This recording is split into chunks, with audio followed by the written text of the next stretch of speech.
This is Ag Matters PM from the Iowa Agribusiness Radio Network, brought to you by the Iowa Soybean Association, your source for the latest Iowa ag news headlines right here in the heart of the heartland. With reports from our award-winning team of Dustin Hoffman, Riley Smith, Mark Magnuson, and Andy Peterson. Now, from the IARN studios in Des Moines, here's Dustin. Hello, everyone, and welcome to Ag Matters PM from the Iowa Agribusiness Radio Network. I'm Dustin Huffman. Today's Friday, the 10th of October, 2025, so glad you could join us here again today. Coming up a little later on in the program, we'll run down those closing numbers as we wrap up the week without a WASDE report. But first, we're going to wrap up our conversation we had and what we started yesterday with Curtis Ferguson of the Nutrien Ag Solutions Allan Potash Facility, where he's the environmental engineer. And again, this was in conjunction with one of our sister networks, RFD Illinois, and DeLoss Yankees, one of the other broadcasters that's in that discussion with me, as we learn more about what it takes to manage those mines on an environmental level. And then how much material do you guys process in a day, or even a scale? Just kind of give us an idea from the year breakdown maybe to a day so we have an understanding. Yeah, so like the ore from underground, we're targeting to process about 30,000 tons of ore, so bringing up 30,000 tons of ore. That'll turn into somewhere in the neighborhood of 10 to 11,000 tons of product in the storage barn, and the remainder and some of the clays and insolubles and the salt that's left over, that'll be what we deal with as our tailings. Yeah. Okay, and then so it's a massive amount of material that moves in on that belt. We watch the belt go by a couple times there, and it's full, but you think that belt's running steady for 24 hours, and all that ore is coming from the face, and there's, it's a massive amount of material solids to process in a day. Yeah. And then when the process is done, you're left with a couple different products that are left over. We talk about the potash that goes out that we're normally used to seeing, but talk about some of the other things that come out of that you guys are be able to market as well. Absolutely, yeah. So we, at our plant here, we've got the two standard fertilizer products, which is our what we call our red products.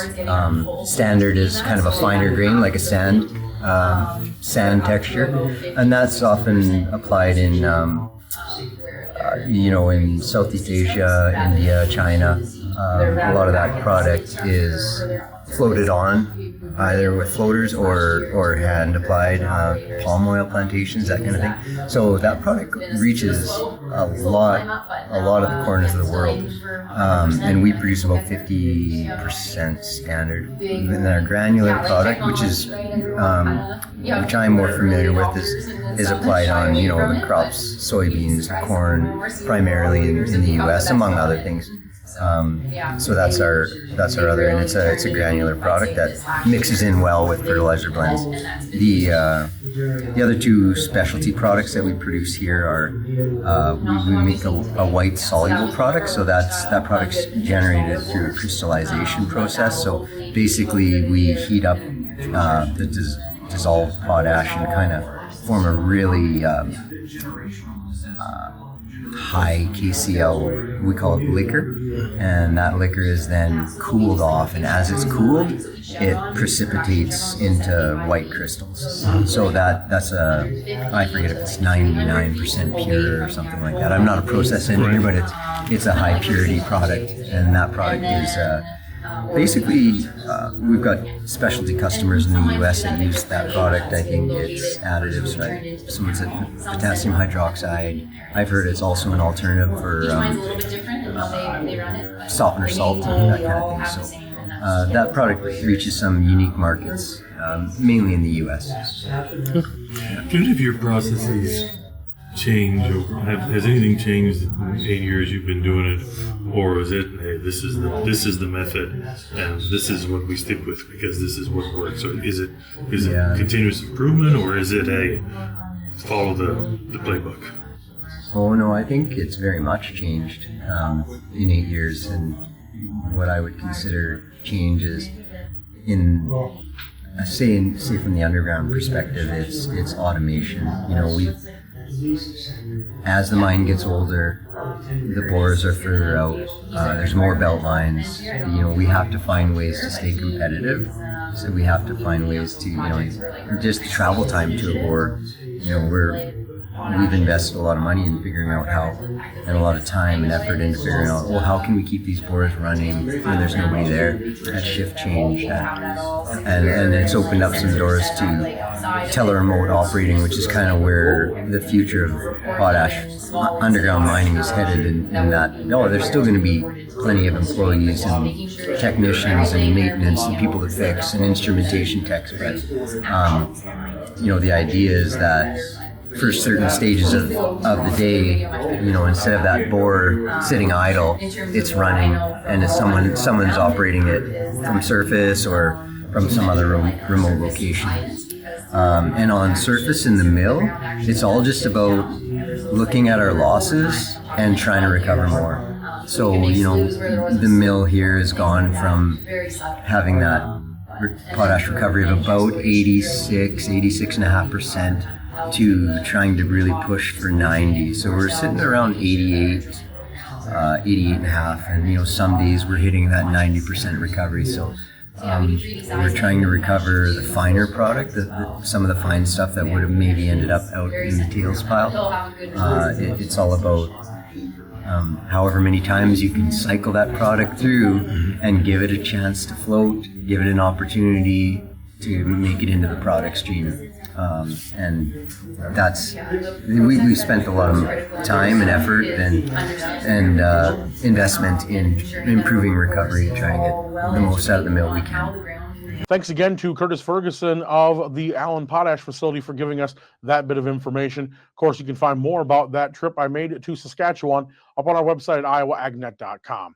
We're going to take a short break and hear from the Iowa Soybean Association. And when we come back, the closing numbers. This is Ag Matters PM. Iowa Soybean Association is driven to deliver for Iowa's 40,000 soybean farmers. We're proud to provide objective agronomic research, a helping hand with soil and water stewardship, and timely industry news powered by the Soybean Checkoff. Learn more at iasoybeans.com. It's time now for the Ag Matters PM Closing Market Summary, your source for market analysis and settlement prices from the day's trade in Chicago, courtesy of the folks at agmarket.net. Welcome back to Ag Matters PM, and right now it's time to look at how the markets closed up today, and for that we're turning to Curt Kimmel of agmarket.net. Curt, let's start off with the grains. What did we see happen with corn and soybeans today?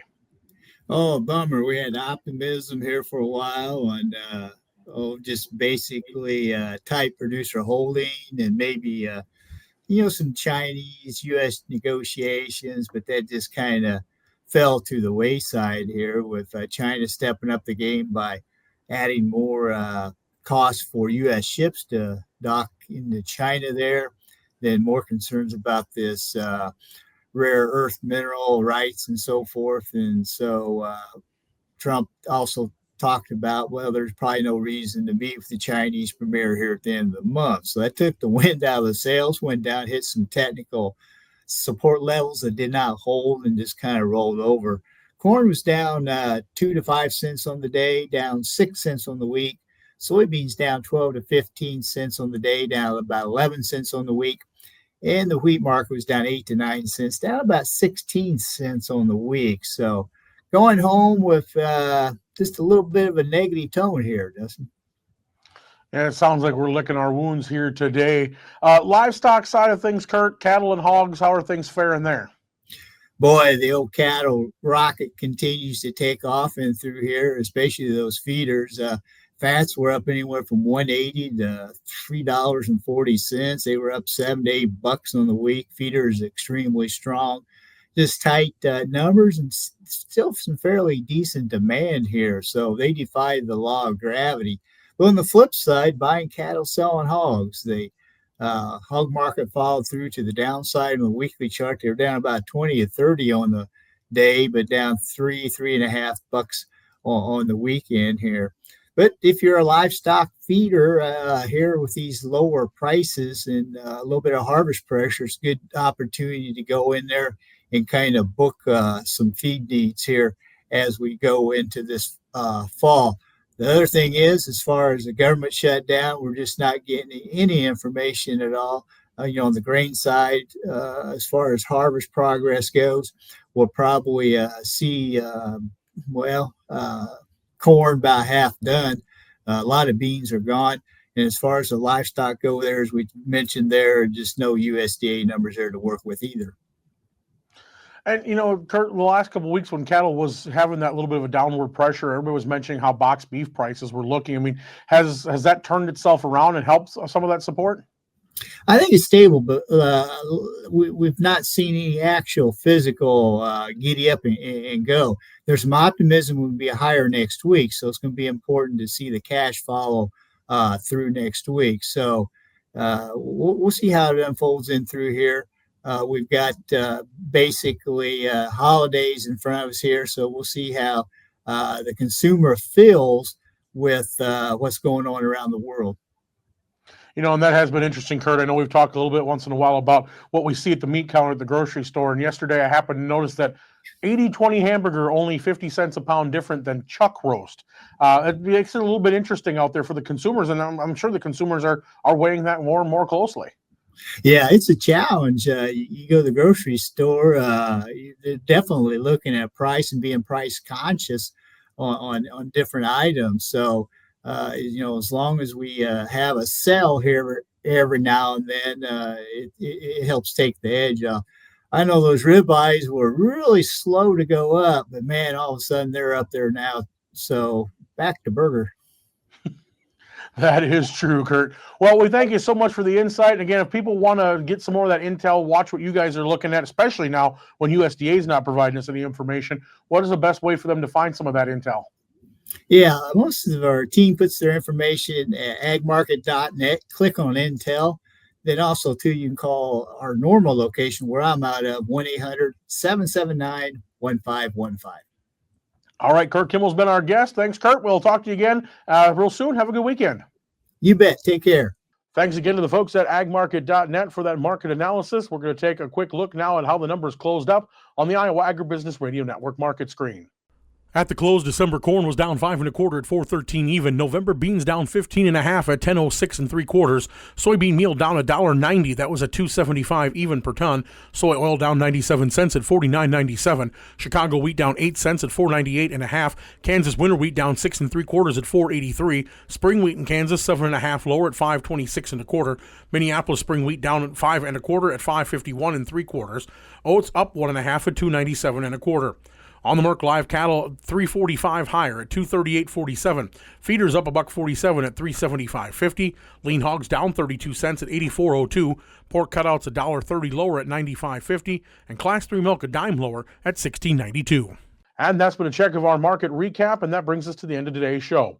You can find all our content online at iowaagnet.com, as well as find replays of our Iowa Ag Matters program, this weekend's Weekend Ag Matters program, and much more. Don't forget, you can also find our market podcast delivered right to your mobile device through Amazon, Apple, Spotify, Google, and Podbean.